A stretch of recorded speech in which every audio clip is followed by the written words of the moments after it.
Hello, I'm Philip Muggleston, and in this series of videos we're covering the predictive capabilities native to SAP HANA. The Predictive Analysis Library, or PAL, allows developers to embed data mining predictive scenarios into their own applications. In this video, we're going to look at the key concepts associated with using the Predictive Analysis Library. Effectively, what you need to do as a developer to make use of this powerful capability. As we mentioned in the Getting Started video, and it's always worth reviewing that video if you've not already seen it, we need to be very familiar with the Predictive Analysis Library documentation, in fact the reference guide, and that's available from help.sap.com HANA_appliance. In fact, we have a link from the last video here. We can open that document directly. So when we look inside the documentation here and the reference guide, we will see that there is plenty of information on how we get started, but also there is a reference for each one of the different Predictive Analysis Library functions, whether that's clustering, classification, association, time series, etc. However, when you call these different functions, there are a number of concepts that are common, the same kind of approach that you take all the time. And that's what we're going to cover in this video. So again, we won't need to repeat that in every single video going forward. So the way we work with the Predictive Analysis Library is through HANA Studio, of course. Now, one thing to be have in your mind and be aware of at all times, the Predictive Analysis Library and the AFL in HANA SPS 5 and beyond is very much table-based. That means that the way you interact with the Predictive Analysis Library is pretty much through tables, whether those are input tables or output tables with results, or if you want to tell the Predictive Analysis Library what you want it to do, you would do that through parameter tables. And in fact, there are other tables we will need as well. So when we want to work with the Predictive Analysis Library, or the PAL, we need to be working very much with SQL script and creating and managing tables. Now, there are in fact several phases to the process. The first thing we need to do to make use of a Predictive Analysis Library function is to generate a procedure. That's something we do once for a particular application, and once we've generated that procedure, we can then start to use it. Now, in order to use it, we would need to set up the input and output and parameter tables, and we would actually then need to call the procedure and deal with the results. So there's a kind of as an initial setup of creating the procedure, followed by an application setup and runtime where you're actually making use of that procedure. So the way it works with the Predictive Analysis Library from SPS 5 is that the AFL schema is the area where you need to define the procedures. Now, in fact, we don't see it defined here because for the moment it's empty, but what we're going to do is to define some types and the procedure within the AFL, or the _sys_AFL system schema. So what we need to do, we're going to be working with SQL here. So we'll open up a SQL window. The first thing we want to do is to set the schema to sys_AFL. So that we're working now with that system schema. So we've now set that correctly. And for our example, and we'll not go into the details, it's a simple exponential smoothing time series example, is define some types.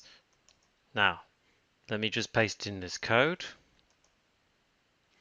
We're going to create 3 types. Again, I won't go into the details of this specific algorithm. We're just looking at the overall flow here. We're going to create a type that represents the input data.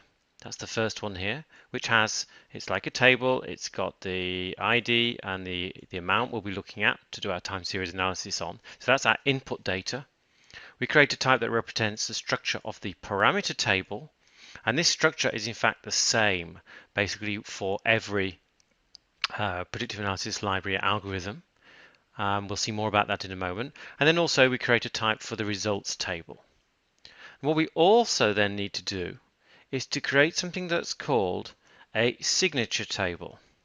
And the signature table is the place where we make the definitions, we refer to these types and we ask the AFL to create a procedure for us. And it's that procedure that we'll then use later when we want to call the algorithm. So we create a table. Again, the signature, it's pretty much always the same structure. You have an ID, a type name, and a direction. Is it input or output in terms of the table? Because it's always table based. We have the type of the data set, the input data, the type of the results, and also the parameters, which is our second input table. Once we've created those types and we've generated this column table, let's just do that. So let's run that code. Okay, now if we go to the sys AFL schema, let's just refresh our catalog. We'll now see the sys underscore AFL schema. If we go to look at the table, we'll see there is a new PAL underscore TS signature table. And it was up to us to choose the name. Other people may use the AFL library here, this schema, so make sure your name is unique. And if we just preview that data, we can see we've created a simple table with 3 rows with the ID, the type name, and the direction values. And that is what the Predictive Analysis Library is expecting from you. Once you've done that, you can then call this wrapper generator procedure. And this is stored within the system schema. So you should always check that that procedure exists. If we go to System and Procedures, we can see the AFL wrapper generator procedure exists. When you restart the HANA server, it will no longer be there. So in the Getting Started video, I showed you how you can recreate that procedure whenever needed. So we call that procedure, and again in the documentation it will give you the name of what you're calling it for, in this case AFL Predictive Analysis Library, the name of the algorithm that you want to use, the signature file that you've just created that has the details in it, and most importantly the name of the procedure you want to create. And that procedure will be created within the _sys AFL schema. So we now call that, and that statement has run. And if we go to sysAFL, we now look at procedures, and we scroll down. There's already quite a few in here. We can see we have this PAL underscore TS time series underscore S for single smoothing. That's just my naming convention there. We can see that that procedure now exists. So we've done the very initial setup. The next stage, once you've created that procedure, is you want to set up your environment for working with it. Now you don't need to have your source data and your results and your parameters within the _sys AFL schema. Typically you would want to maybe do that in your application schema. And I've got an application schema here called PAL, where I've got a number of tables that we'll be using through some of these examples. So what I'm now going to do, make some application kind of setup settings. So first thing is we need to set our schema to the PAL schema, so we'll be using that from now. Okay, that's done. And we need to now define the input and output tables that we referred to in that signature table. We need to actually define them physically. So they actually now need to exist. So for example, what we can do in this case, we can use some code that I created earlier. For the input data, you can, of course, we've got an input table here, in fact called order facts, and we've got a number of columns in there. But what very often happens when you work with the PAL is that you create a view, which has no performance overhead when you're working with HANA. Views are non-materialized, but it means you can get the right columns, just the columns you need, in the right order, available very, very easily by doing a view. And if you need to, you can, in this case, it's actually aggregating, summarizing the data across time, across our calendar ID value. So you can do all sorts of manipulation. You don't have to take your source data and put it into another physical table just to be able to use a PAL algorithm. So very often for the input data, it may well be that you're creating a view that conforms to the structure we defined a moment ago when we created in the _sys AFL schema. So we create a view for the input table, or the view in this case. We also need to have a table for the parameters, and as we already created types, then actually one thing you can do here is just use the like and easily create a table and a results table, which is a new table for us here, which actually fits to the type we just created. That's a nice little shortcut, saves you having to write the same code twice. And what I'm also going to do here is create a little view for our results, because we'll see the results that we create are maybe not fully in the format that we want.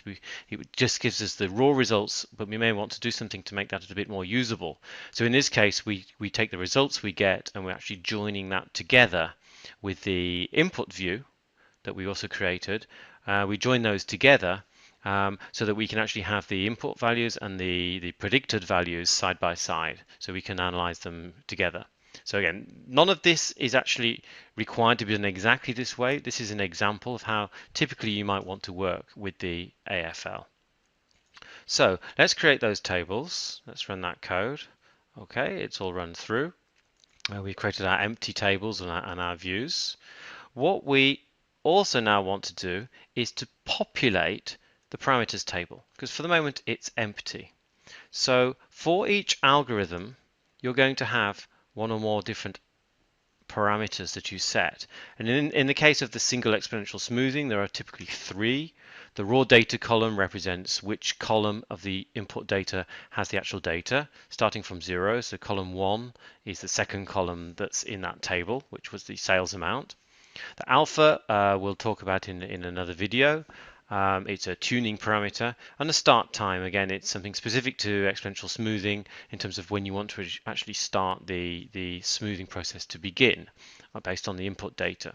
So we're going to now populate that table, and if we now go and refresh within our schema, we'll see that we've got some new tables. We've got TS params, TS results. The results is empty, but if we go and look at the parameter table, you can see we've got, and it's pretty much always this standard structure, you've got a name with the parameter name that you get from the documentation, and either we have an integer value or a decimal or double value, or we have a string value. And normally only one of the 3 integer, double or string arguments would be completed. Basically, it just is a very generic table that allows you to put in parameters of 3 different types. So again, the documentation will tell you which parameters you can do and whether they're integer, double or string values that are entered. So we've created our parameters, so now we're good to go. So basically we've set up an environment where we can quite easily now start to perform some analysis. So in terms of your application runtime, how you actually now want to use this procedure, we can do several different things. Again, we're going to be working, in this case, within the schema. So the schema is a predictive analysis schema that we've got. Optionally, you might want to update some of your parameters, because what we did before, you probably only need to do once, whereas each time you want to call the procedure, you might want to tweak some of the parameters you've got. So we can update that parameter table at will. You may well want to empty the results table, again, if you're going to run this multiple times as part of the application. You don't need to actually delete and recreate the table each time. You can simply clear out the data that's there and be more efficient. Same for the parameter table, you can just update the values you need to. You don't need to create the whole table from scratch. And the final thing is you need to make this call to the procedure we generated right at the beginning. So this is in the _sys_AFL schema, and we called it the PAL_time series _single, so TS_S, and we send it the 3 parameters that are required. So we've got that input view, we've got the parameter table, we've got the results table. So we can now actually run that, and it runs. But we don't see a lot of results just like that. What we need to now do is, for example, go and look at the results table. So if we go to the table we created, this will now be populated with some information.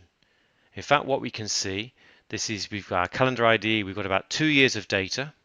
We can see we've got the different sales amounts here, which have been effectively predicted or fitted by the algorithm onto our different sets of data. So what we also might now want to do is look at the results in a little bit more interesting way. So we've got our results view, and in our results view, if we open that, we can see we've now joined together. So for all time periods, we've got that original source data, and we've got now the predicted, the fitted data that's coming from the algorithm. We can see those two together, which means, for example, we could perform some easy analysis. This is what you would typically embed into your application. Maybe we'll look by calendar ID, the sales amount, okay, and then we can see the new predicted amount. And in this case, it's often good to show a combined bar and line. So now we can see in blue, we've got the original sales amounts, and now we can see our fitted values. That fit's not perfect yet, but we'll get more into the science behind this fitting process in a future video focusing on time series. Now, there's one final thing to show you and to talk about in terms of generic usage. This ability to call a procedure that we've set up in the sysAFL, this is not available to any user. I'm currently working as a system user that does have this right. But if you're writing an application where you're having a different user, the user logs in as himself, or you have application-specific users, you would need to make this capability to execute AFL procedures effectively for the Predictive Analysis Library. You'll need to make that possible for the user. So just to show you, if we go to Security and look at the roles, you'll see that there is a role defined called AFL_sys_AFL_AFL_PAL_execute, and it's this role that you need to assign to a user. So if we were, for example, to create a new user, and we will call him, for example, PAL user, whatever you need for your application, what you need to do is come here and grant them the role of this execute. So we can filter on AFL, choose the Predictive Analysis Library, the PAL execute, and make sure that your user has got this right, or this role granted to them. Then they will be able to execute these calls like this from the application layer.